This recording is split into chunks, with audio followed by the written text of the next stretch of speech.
Well, hey, grace and peace. My name is Paul Dezay, and welcome to the Virtue of the Month for February 2021. We're going to talk about the virtue of love. Makes sense? February, Valentine's Day, love. And so I want to encourage you as parents and teachers to teach our kids by words and by example of what that virtue of love really means. Now, I love a lot of things, right? I love coffee. I love to read. I love my wife. I love God. I love my job. I love a lot of things, and like we all do. And that word love is a really difficult word to define because we use it in so many different ways. Do I love Star Wars the same way as I love my wife? Well, I hope not. I hope it's different. So that's our challenge when we teach our kids what love is all about. So here's our definition for love for the month. Love is helping people who need help. Love is helping people who need help. And we're going to talk about that during this video and during the month of February. Now, in 1 John chapter 4, verse 8, it says, God is love. And so we refer to God as love often in church. But what does that love mean? If I can love Star Wars and I can love my wife and I can love God, then what does that word love really mean? Is it a feeling? Is it an action? Well, the hard part of talking about this with our kids is the word love. There's only one word for love in English, right? Love. But in Greek, which was what the New Testament was written in, there's 4 words for love. And so we really need to understand these different versions of love if we're going to understand how we are to love God and to love people the way the Bible challenges us to. And so the first Greek word for love is philia, and that means brotherly love. And of course that makes sense. Philadelphia, the city of brotherly love. So philia is a good thing. It's the camaraderie, it's the love humanity, it's love our friends and love our neighbors. It's loving people, brotherly love, right? And then there's the love called eros love, which is be intimate love, husband-wife love, where we get the word erotic. And so we don't need to teach our kids that, but we have to understand that brotherly love is different from husband-wife love.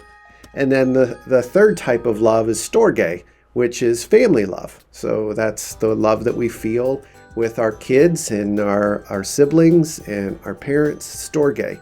And so there's 3 words for love: brotherly love, storge love, and eros love.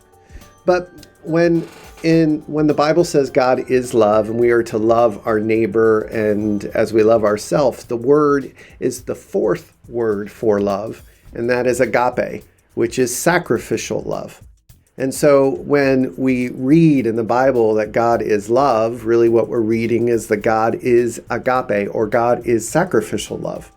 And all 4 of those loves are good, but it's that 4th love that describes God. God is agape. And then it's that type of love that we are called to love one another with. So the Bible says to agape God and agape one another, or agape our neighbor, or agape our enemies. And that is the sacrificial love that we're called to give. And that's the reason we're defining love as helping people who need help. And so that action is what we're emphasizing. And so God is agape. We are called to agape God, agape our neighbors as we agape ourselves. So God is sacrificial love. So we're to love one another with that same type of sacrificial love. So how do we teach our kids that? Well, I think the definition helps. Love is helping someone or helping people in need. But really, there's a great Bible story that teaches us about this kind of love. And it's the parable of the Good Samaritan found in Luke chapter 10, verses 26 to 37. Let me read it to you. And I would encourage you as teachers, as parents, to figure out some creative ways to teach our kids this Bible story. So someone asked Jesus, "What is written in the law?" Jesus replied, "How do you understand it?" And so this man answered, "Love the Lord your God with all your heart and with all your soul.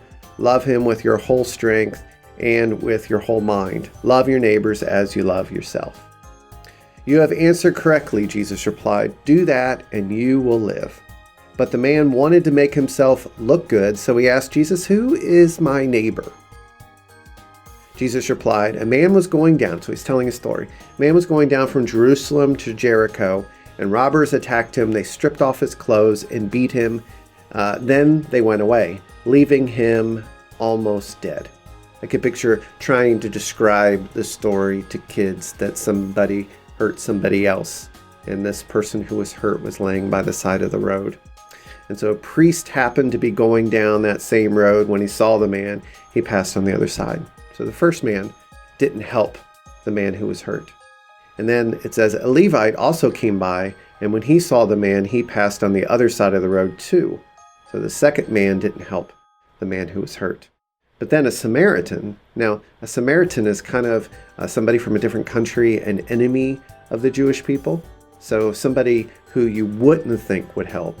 A Samaritan came to the place where the man was. When he saw him, he felt sorry for him. He went to him, poured olive oil and wine on his wounds, and bandaged them. Then he put the man on his own donkey. He brought him to an inn and took care of him.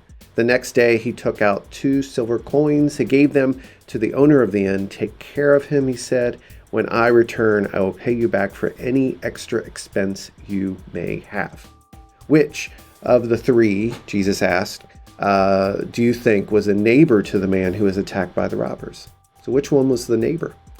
And so the authority on the law replied, that was the man who was asking the question, the one who felt sorry for him. In other words, the Samaritan. The stranger, the one from a different country, was actually the good neighbor who demonstrated love. He helped someone who needed help. So Jesus said, "Go and do likewise."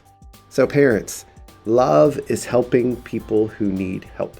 Let's give examples to our children on what love is as they help one another, and let's encourage them to practice that virtue of love by doing things for people who are in need. And parents and teachers, we can point out to our children when there is a need, when someone needs help, and then we can encourage our kids to see that for themselves and see the opportunities to provide help. So love is more than a feeling. Love is more than an emotion. Love is action. It's helping someone in need. So during the month of February, the virtue is love. Love is helping people who need help. I hope and pray for you as teachers at Little Lambs and for parents of Sandy Hook that this month of February will be a month of love between you and your child and you, and also the opportunities to love those around us who are in need. Share your stories with us, share examples, share creative ways that you are teaching this to your children, and then we'll share it to everyone else so everyone else can follow in your footsteps. That's it, everybody. Hey, take care. We'll be back in March with the next virtue of the month. Grace and peace to you.